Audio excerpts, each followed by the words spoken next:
चिट्ठी न कोई संदेश,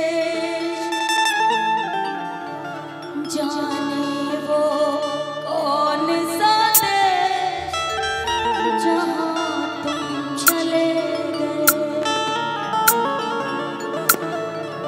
चिट्ठी न कोई संदेश,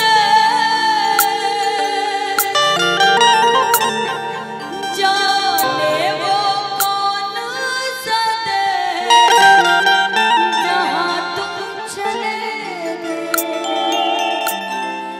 इस दिल पे लगा के ठेस, जाने वो कौन सा देश जहाँ तुम चले गए।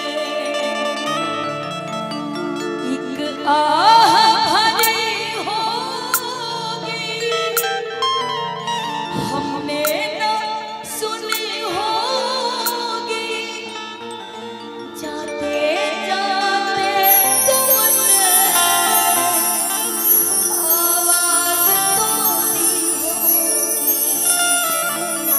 हर वक्त यही है गम, उस वक्त कहाँ थे हम जहाँ तुम चले गए,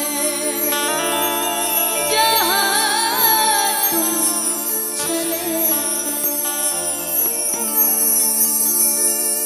भगवान उनकी आत्मा को शांति दे और वो हम सब पर आजीवन अपना प्यार आशीर्वाद बनाए रखे।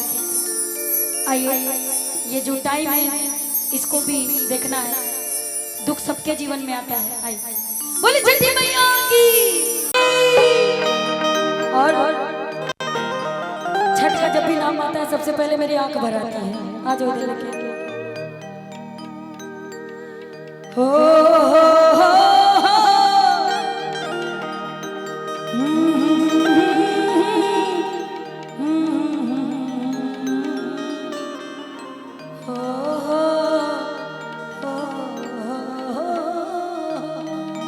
क्या बात है।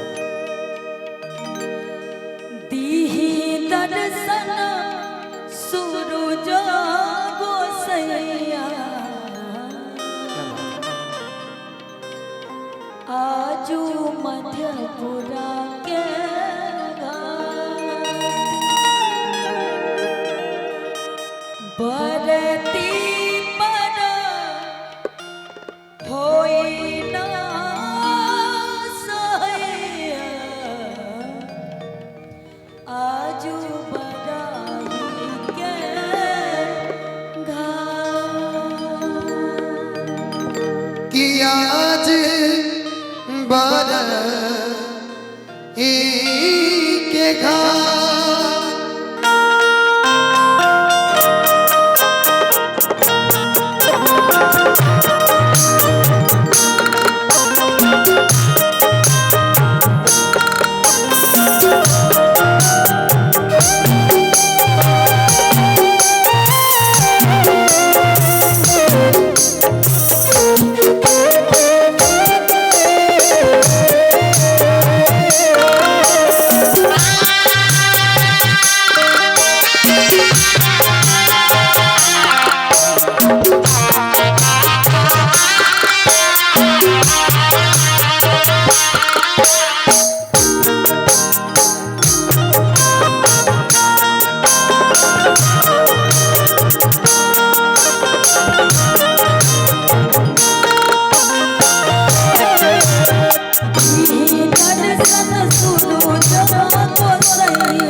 बोल सती मैया की